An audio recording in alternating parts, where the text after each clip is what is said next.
Okey, bismillahirrahmanirrahim. Assalamualaikum dan salam sejahtera. Jadi sekarang kita sudah masuk ke dalam modul yang ketiga untuk DVD panduan asas teknikal Facebook Ads. So dalam modul ketiga ini yang saya panggil sebagai modul page post engagement. Macam mana kita nak hasilkan page post engagement? Page post engagement ini bermaksud adalah post yang kita buat untuk tujuan pengiklanan. Okey, post yang memang khas tujuannya adalah untuk mengiklankan ataupun mempromosikan produk menggunakan Facebook Ads. Okey. Jadi dalam page post engagement dia mempunyai beberapa item. Yang pertama sekali adalah ayat jualan, iaitu kita panggil sebagai copywriting. Copywriting adalah ayat yang kita tulis untuk mempromosikan ataupun mengiklankan produk ataupun servis yang kita tawarkan. Okey. So dalam contoh ini saya sudah pun sediakan satu copywriting. Okey. Ini adalah salah satu contoh copywriting. So copywriting ini ada pelbagai jenis. Okey. Ada pelbagai jenis dan ini adalah salah satu contohnya, ya, iaitu teknik offer ataupun promosi. Yang mana kita mempromosikan khas untuk kita punya fans saja. Kita promosikan produk kita, final stock, last stock. Okey. Kita tulis ayat, kemudian kita ceritakan sedikit tentang benefit, ceritakan sedikit tentang features produk kita. Okey. Dan juga diakhiri dengan harga ataupun offer kita, harga asal, dan kita promosikan berapa. Dan jangan lupa bila kita letakkan ayat page post engagement, yang penting adalah apa yang kita nak at the end of copywriting, apa yang kita nak fan kita lakukan. Kita nak suruh dia PM kita ke, kita nak suruh dia WhatsApp kita ke. Okey, jadi ini adalah contoh copywriting. Okey. Untuk meningkatkan lagi kualiti copywriting kita, page post engagement ini perlulah diletakkan sekali dengan gambar. So ada pelbagai pilihan. Sama ada tuan-tuan dan puan boleh masukkan gambar banyak sekaligus ataupun just pilih satu saja. Depend pada iklan yang tuan-tuan dan puan-puan mahu iklankan. Okey. Contohnya ke sini saya hanya ambil satu gambar saja. Ini sebagai contoh. Ini contoh, ya. Tuan-tuan dan puan-puan sebenarnya boleh masukkan banyak gambar. Tapi dalam kes ini saya hanya upload satu gambar saja. Okey. Dah siap. Klik saja pada button publish.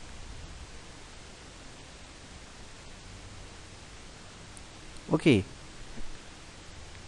Ini adalah contoh post yang telah pun kita buat. Jadi, macam mana kita nak buat page post engagement? Okey. Sekarang ni kita dah siapkan. Jadi, step seterusnya ni adalah step yang akan memulakan kita involve dengan Facebook Ad. Okey. So, apa yang tuan-tuan dan puan-puan perlu lakukan adalah pertama sekali klik pada button sini dan klik pada create ads.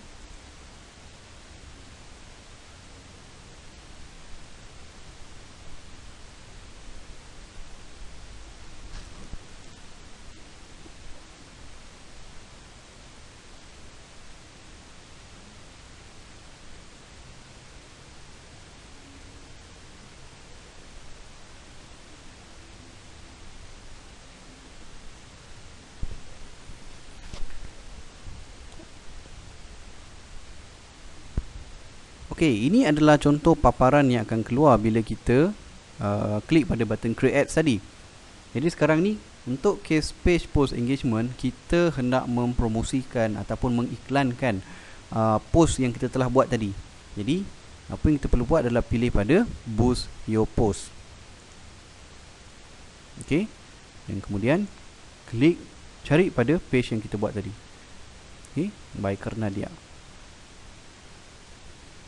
Okey. So dekat sini kita boleh pilih. Kita boleh pilih iklan mana yang kita nak buat. Post mana yang kita hendak iklankan. Okey. So dalam kes ni saya katalah saya nak ambil post yang baru saja saya buat tadi, iaitu yang Medina leather jubah ni. So kita klik. Okey. Kemudian kita boleh namakan kempen kita. Okey. Untuk menamakan kempen sebenarnya tidak ada syarat ataupun kriteria apa-apa, tapi sebagai panduan, okey, contohnya saya biasanya akan menggunakan cara ini. Saya akan namakan kempen dengan menggunakan cara ini. Mula saya akan namakan mengikut bulan dulu. Contoh ini untuk bulan November, saya tulis November. Okey, November. Kemudian diikuti dengan nama fanpage. Okey, contoh fanpage tadi QD Kenadia. So saya short form je ke QD. So saya faham ini adalah November untuk iklan QD. Dan seterusnya baru pada jenis iklan, iaitu post engagement. So saya ambil PE, post engagement. Dan kemudian kita klik pada set audience dan budget.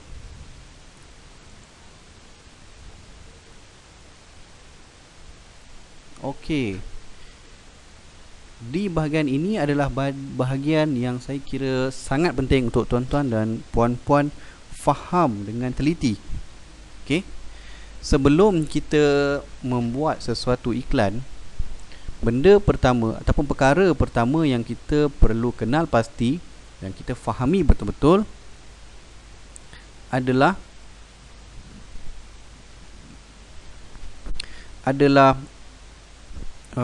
customer avatar kita. Maksud customer avatar ini adalah macam mana rupa, macam mana kriteria, macam mana ciri-ciri klien, bakal klien ataupun prospek kita ni. Kita kena tahu secara detail. Jadi bila kita nak iklan satu produk, kita kena tahu iklan kita ni hendak disasarkan kepada pengguna yang macam mana. Sebab tu kita kena kenal pasti sebaik mungkin ciri-ciri ataupun kriteria kita punya customer, bakal customer.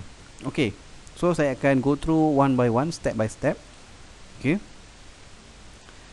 Jadi yang pertama sekali, anda akan nampak custom audience. Okay, custom audience ini adalah untuk kalau anda sudah pun pernah buat, kita pernah save jenis audience yang kita mahukan. Maknanya kalau sebelum ni kita dah biasa buat, so custom audience ini boleh digunakan. Tapi dalam kes ini, manakala kita manakala tuan-tuan puan anda masih baru first time menggunakan Facebook Ads, so yang ni biarkan sahaja kosong. Tak perlu pening kepala, biarkan saja kosong. Okey. Seterusnya di bahagian location. Di bahagian location, anda boleh pilih mengikut target ataupun sasaran anda sendiri. Jadi anda punya customer tadi, prospek anda itu boleh datang daripada mana. Kalau anda ada premis, yang mahu menyasarkan pengguna-pengguna di sekitar kawasan perniagaan anda, so anda boleh letakkan nama bandar ataupun daerah yang berada di sekitar premis perniagaan anda.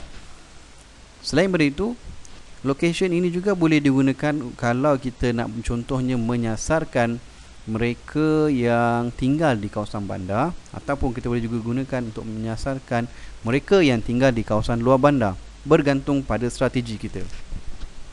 Contoh, katalah kita nak menyasarkan mereka yang berada di kawasan bandar sekitar Malaysia, so kita boleh letak bandar-bandar yang memang famous seperti Shah Alam.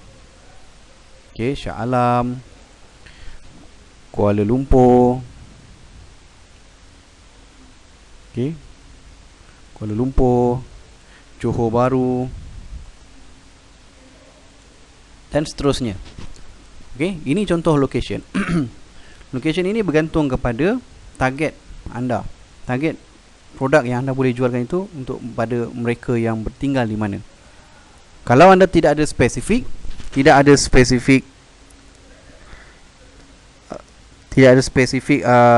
lokasi untuk audien anda, so anda boleh tinggalkan saja Malaysia saja. So iklan ini akan keluar kepada semua prospek-prospek yang berada di sekitar di serata Malaysia. Okay, so macam ni dalam kes ni kita pilih pada Johor Bahru, Shah Alam, Kuala Lumpur. Bermaksud iklan kita ini akan keluar pada mereka yang ada di sekitar Johor Bahru, Shah Alam dan juga Kuala Lumpur. Okey, seterusnya adalah di bahagian umur ataupun age.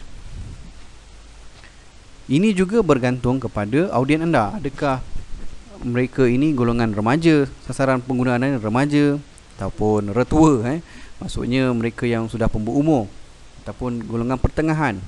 Depend, bergantung pada sasaran anda. Okey.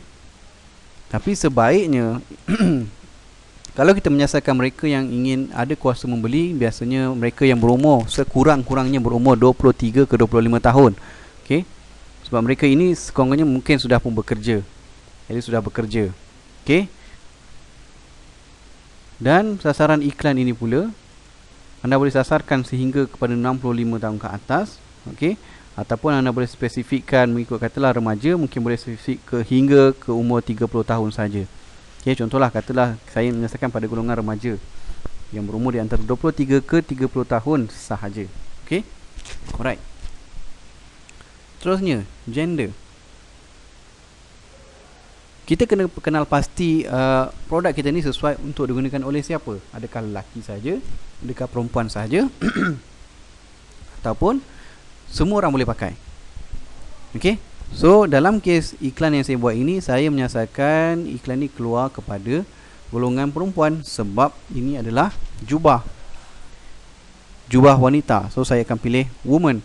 Melainkan contoh, saya jual iklan jubah, tapi ayat iklan saya menyasarkan iklan itu berkonsepkan saya menarik perhatian orang lelaki untuk menghadiahkan kepada golongan kepada isteri ataupun kekasih ataupun kepada mak.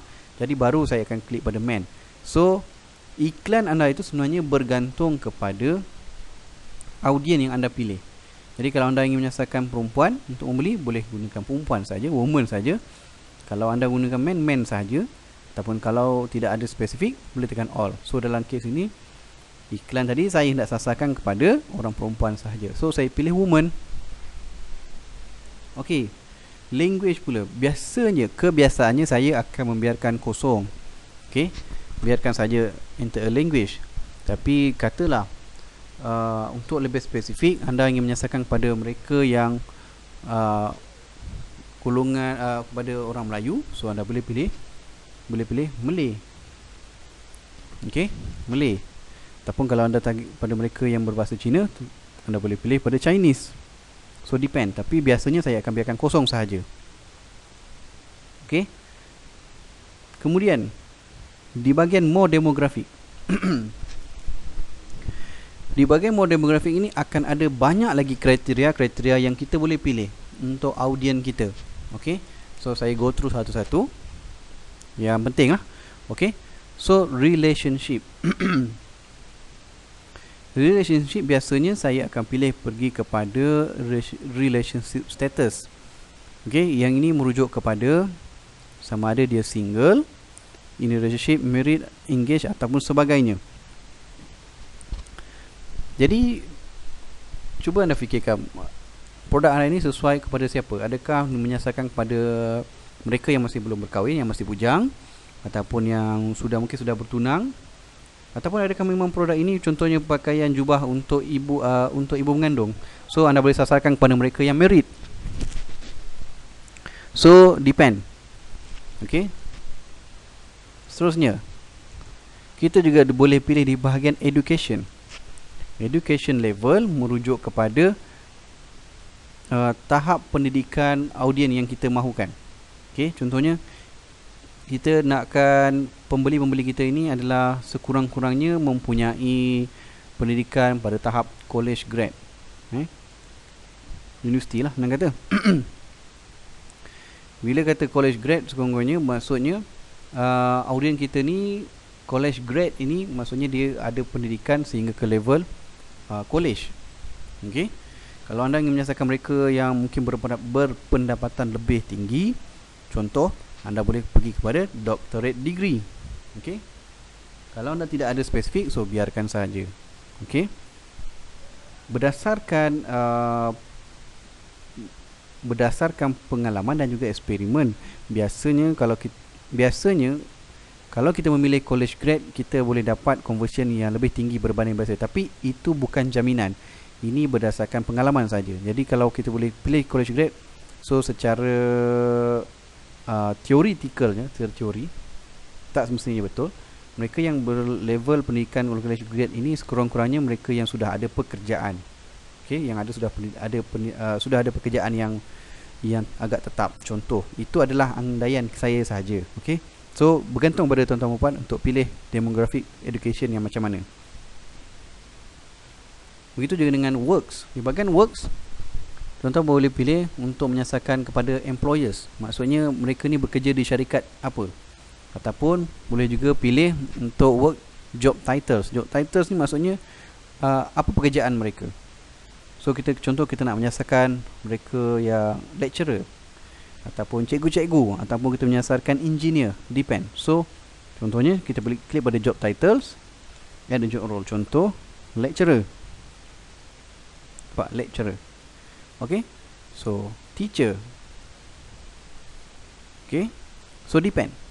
Anda boleh pilih. Okay. Dan satu lagi demografi yang mungkin kita boleh pertimbangkan adalah parents. All parents.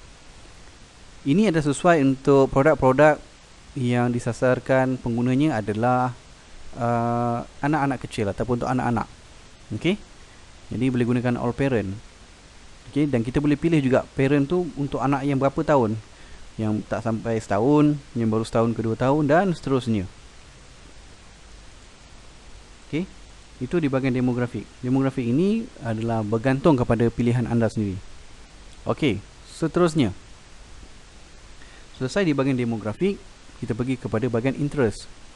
Interest bermaksud apa yang target prospek kita ni minat. Contoh kalau dia minat okey, katalah kita hendak mempromosikan bengkel ataupun seminar berkaitan dengan perniagaan. Jadi kita boleh letakkan interest yang berkaitan dengan tokoh-tokoh usahawan ataupun tokoh-tokoh yang memang ada relevan dengan bisnes. Contoh Azizan Osman. Kalau berkaitan dengan internet, kita boleh letak interest tu Irfan Hairi contoh. Okey, Irfan Hairi. So kita hanya perlu klik saja contoh Irfan Hairi. Okey. So kalau produk pakaian mungkin kita boleh menyasarkan juga. Kalau contoh produk pakaian, kita boleh menyasarkan kepada brand-brand yang famous. Okey. Brand-brand famous ataupun majalah-majalah berkaitan dengan wanita ataupun berkaitan dengan fashion dan sebagainya. So interest ini lebih merujuk kepada apa yang fan kita minat ataupun apakah page-page yang mungkin fan kita minat follow yang relevan dengan kita punya business. Itu kita letakkan di bahagian interest. So behavior biasanya kita tinggalkan saja. Mau kategori pun kita biarkan sahaja. Okey, seterusnya di bahagian connection. Saya tunjukkan di bahagian Facebook page saja. Okey. Di bahagian Facebook page ini kita boleh pilih sama ada kita hendak menyasarkan kepada fan kita saja. So kita akan pilih kalau kita nak buat iklan kita itu keluar pada fan kita saja, kita pilih pada people who like your page. Bermakna iklan ini akan keluar kepada mereka yang dah sedia ada like fan page kita. Tapi kalau kita nak menyasarkan pada orang yang belum like, so kita pergi kepada exclude people who like your page. Maksudnya mereka yang belum pernah like page kita lagi. Okay.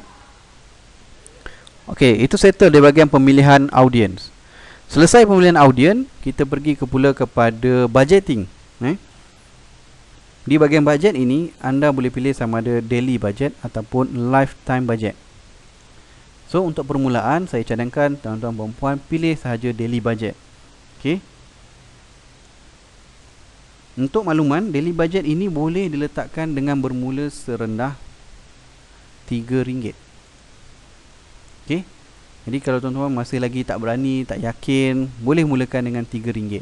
Tapi kalau saya cadangkan jangan letakkan RM3, boleh mulakan dengan RM5 dahulu. Sebab RM3 itu adalah yang paling minimum. Jadi kalau kami suggestion at least sekurang-kurangnya mulakan dengan RM5. Okay. Kemudian di bahagian schedule ini, schedule bermaksud kita mahukan iklan kita ni jalan waktu bila. Kalau kita pilih run my ad continuously starting today, bermakna iklan kita akan terus berjalan sebaik saja approve. Okay, kalau kita pilih set start and end date, bermakna iklan kita ni akan keluar dan juga akan berakhir bergantung pada masa yang kita tetapkan. So, sebagai permulaan saya cadangkan klik saja pada yang atas ini biar dia continuously starting today. Okay.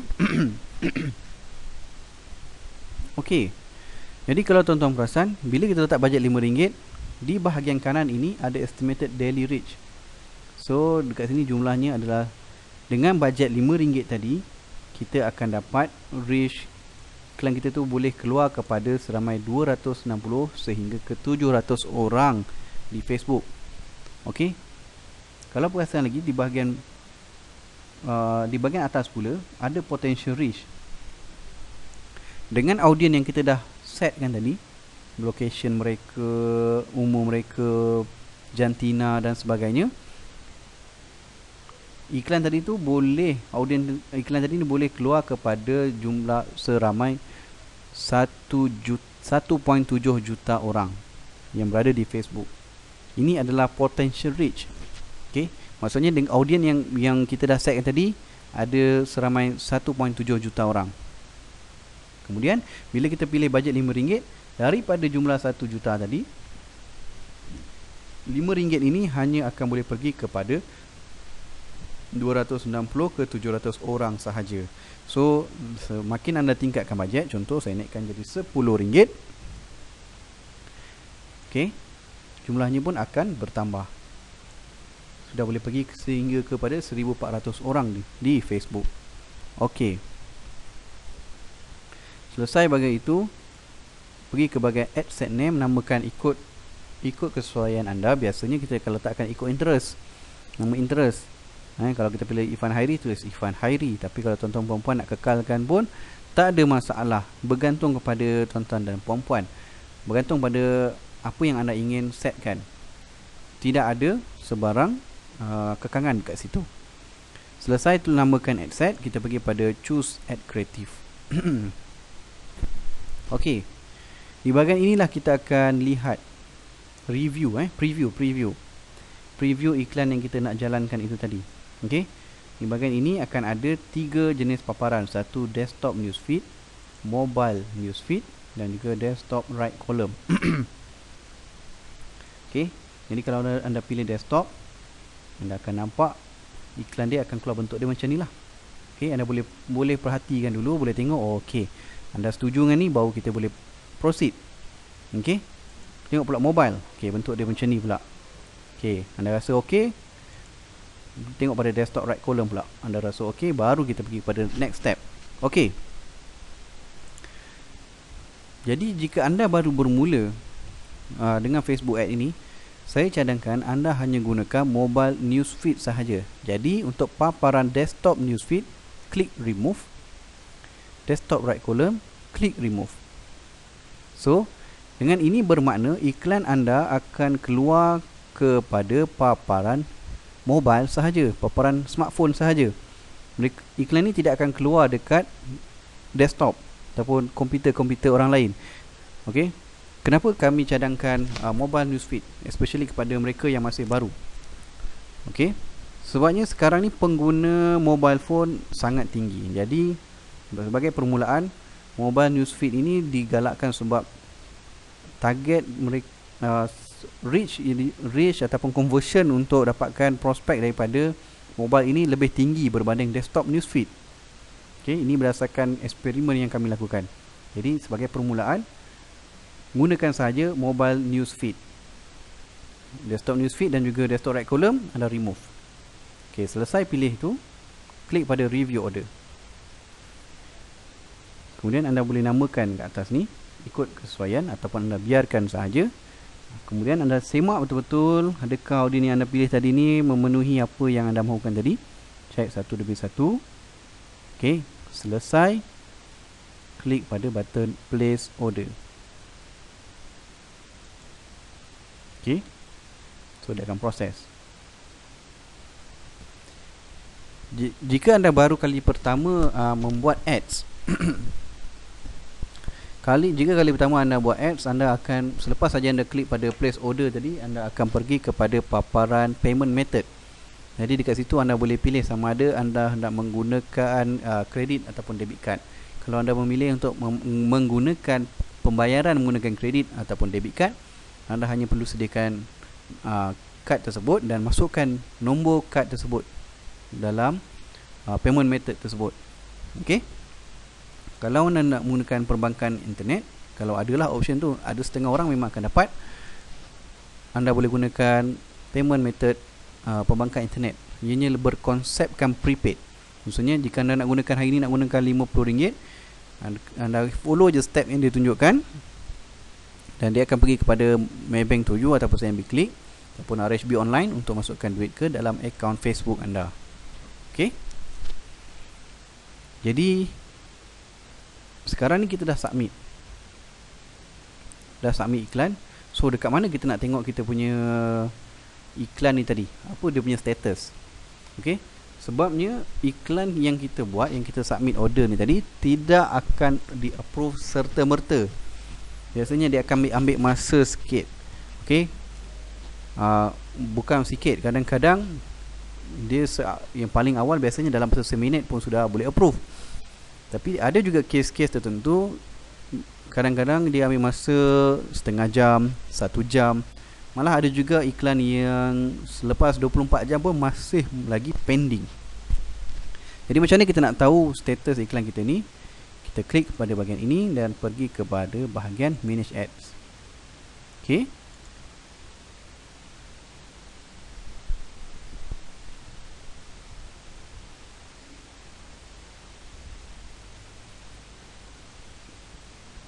Okey.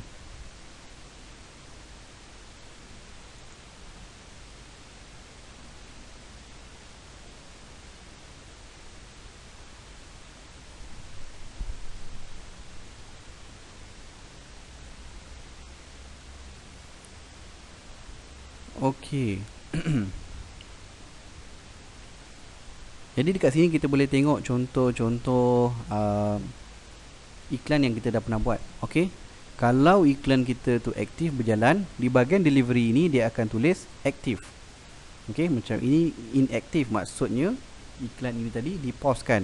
Okey, contoh kalau saya on-kan button kat sini, dia akan jadi aktif. Aktif bermaksud iklan ni tadi sudah pun approve, sudah pun diluluskan oleh pihak Facebook, memenuhi segala syarat yang digariskan oleh pihak Facebook. Bermakna bila aktif, iklan ini sudah pun boleh berjalan, sudah pun boleh berfungsi. So dia akan bergerak untuk mencari sasaran-sasaran prospek yang telah anda pilih tadi. Okey. Jadi kalau not delivering, maksudnya iklan anda tu mungkin ada problem ataupun tak approve. Kalau tak approve, dia akan tulis juga kenapa iklan anda tak approve. Okey. So kat sinilah anda boleh lihat status iklan yang anda buat itu. Okey, jadi itu saja untuk bahagian page post engagement. So kita akan teruskan ke dalam modul yang seterusnya, iaitu berkaitan dengan boost post.